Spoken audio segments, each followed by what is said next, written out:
Hello everyone, this will be the second chapter of Regular Boy Daniel Wayne by Diamond Rosie, read by Insect Overlord. This chapter is titled Amitty's Gang Problem. By the time Dick checked into his room at the inn he had booked, it was late into the night. The inn was close to the center of town and got semi-regular foot traffic, so Dick's stay wouldn't be all that strange. Dick looked out his wall-length window to see the dark overlay of the town. A few streetlights littered the streets like fireflies, as it seemed the town was already deep in its slumber, despite it not yet being 11 o'clock. Dick looked at his phone, the missed calls from Bruce taunting him. Dick decided this was the perfect time to take a quick, very long, shower. Was he avoiding the confrontation? Yes. Unfortunately, the procrastination shower had to come to an end, and now Dick sat at his bed, clean, with no more excuses. Dick braced himself as he clicked on Bruce's number.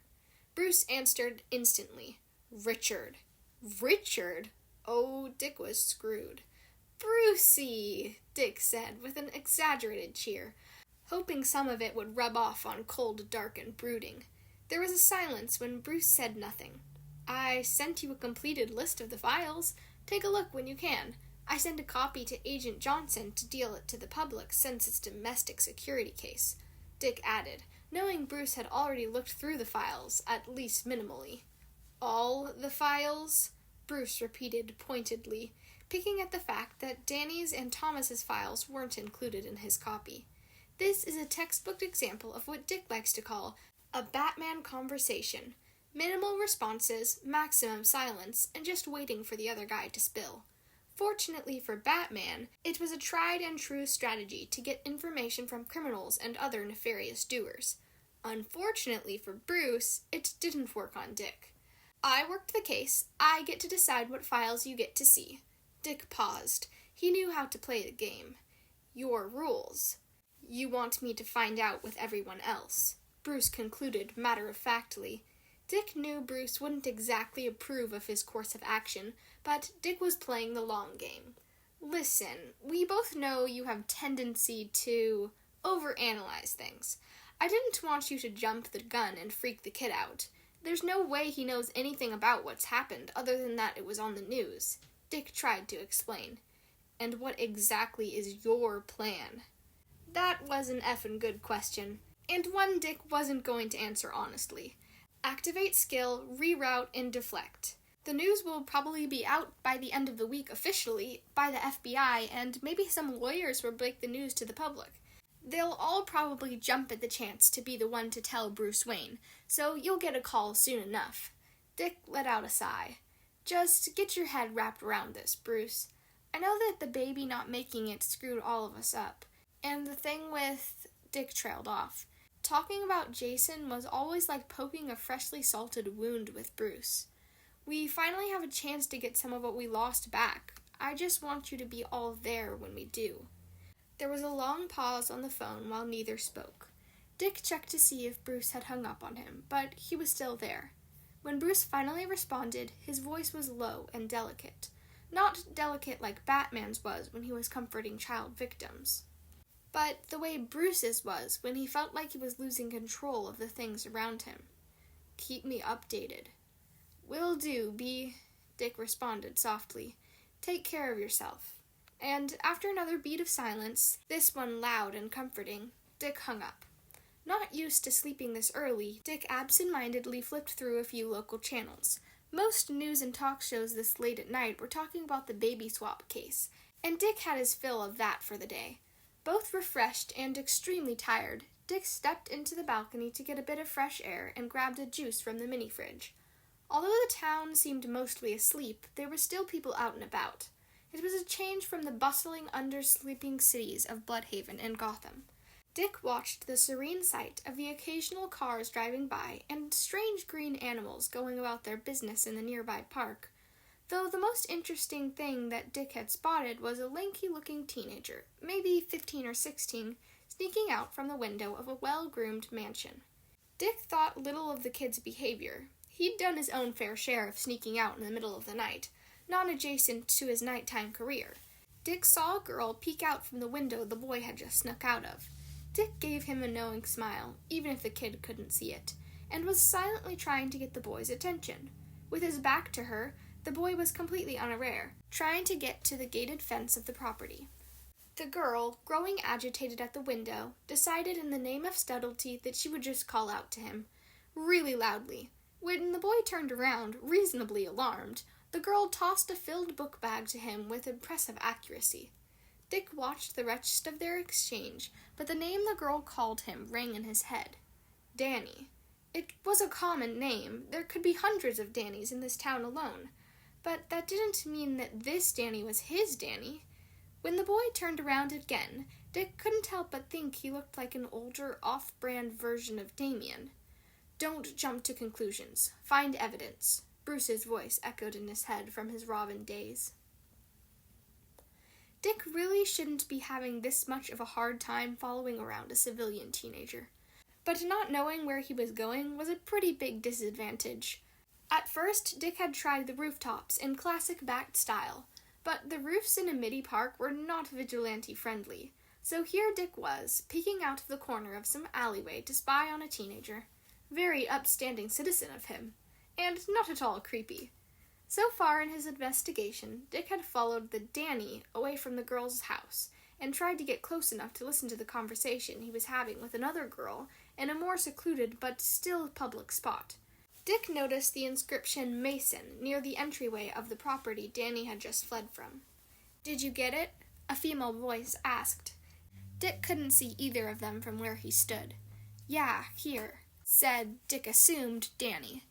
"Okay, it's already 11:30. We only have 30 more minutes. Make sure you get a good clearing on time," the girl told him, her voice serious. "Have you guys finished setting up?" Danny asked. There was some shuffling. "Yep, just gotta add some finishing touches. We'll be done by the time he gets here." "All right, I'm on it."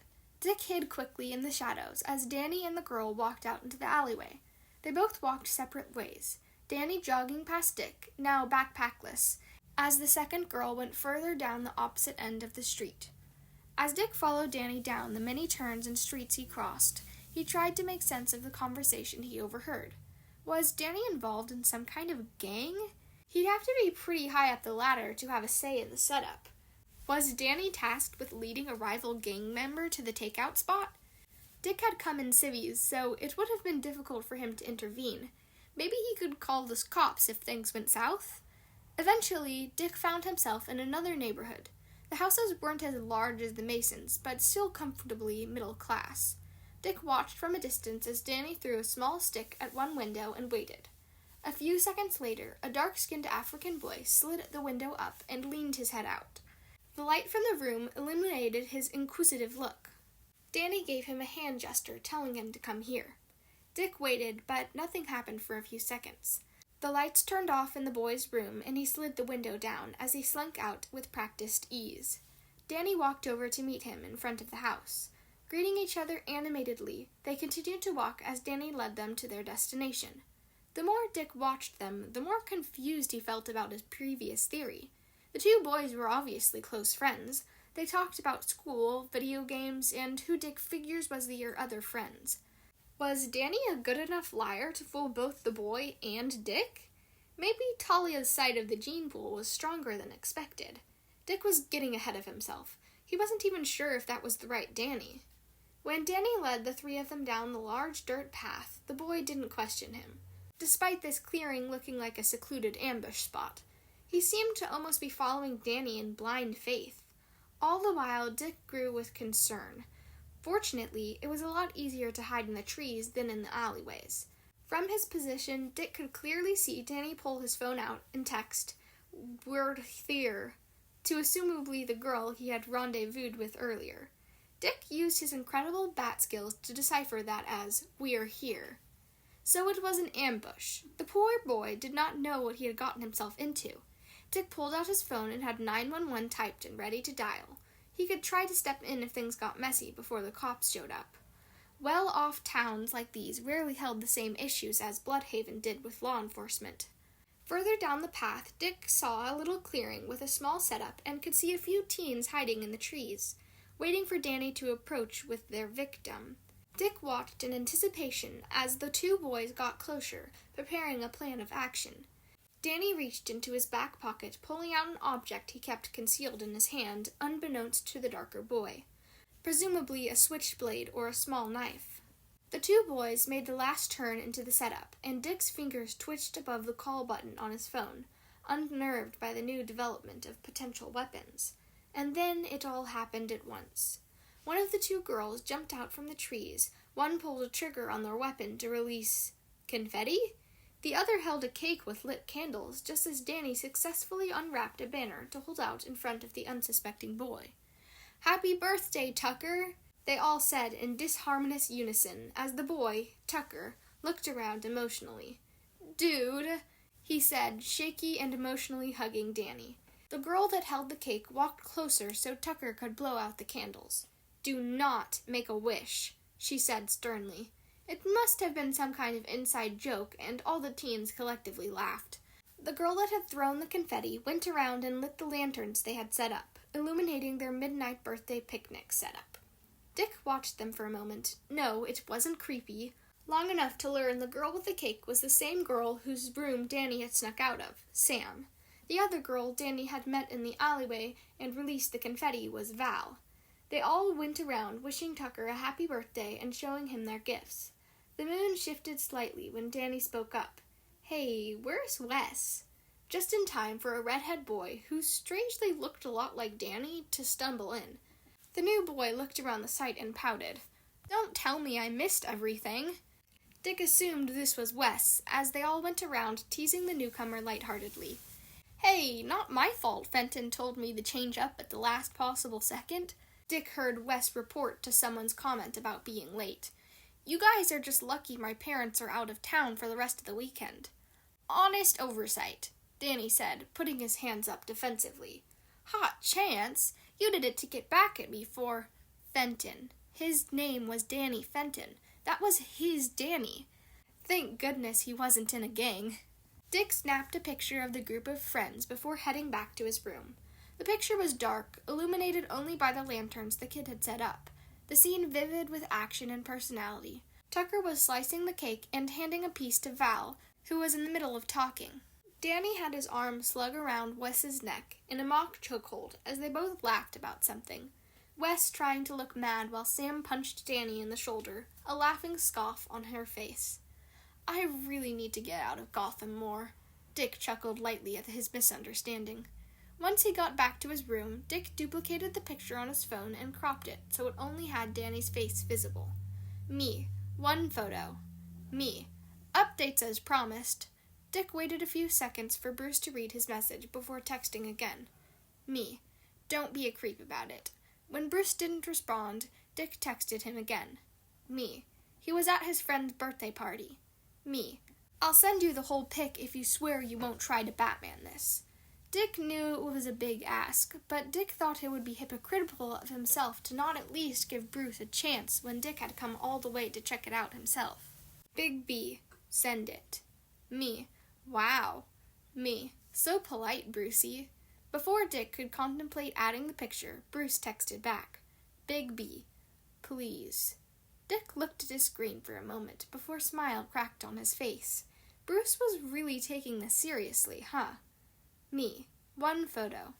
Knowing Bruce wouldn't respond after getting what he wanted, Dick lay down and tried to fall asleep. But before he could get comfortable, his phone dinged with a text. Dick picked it up to see who it was, and on the notification screen flashed a text Dick never thought he'd live to see. "Big B. Thank you, Dick." Not sure how to respond, Dick went with a classic. "Me. Smiley face." Dick lay back down and let sleep welcome him. This concludes Chapter 2 of Regular Boy Daniel Wayne. Chapter 3 should be up soon. Thank you so much for listening.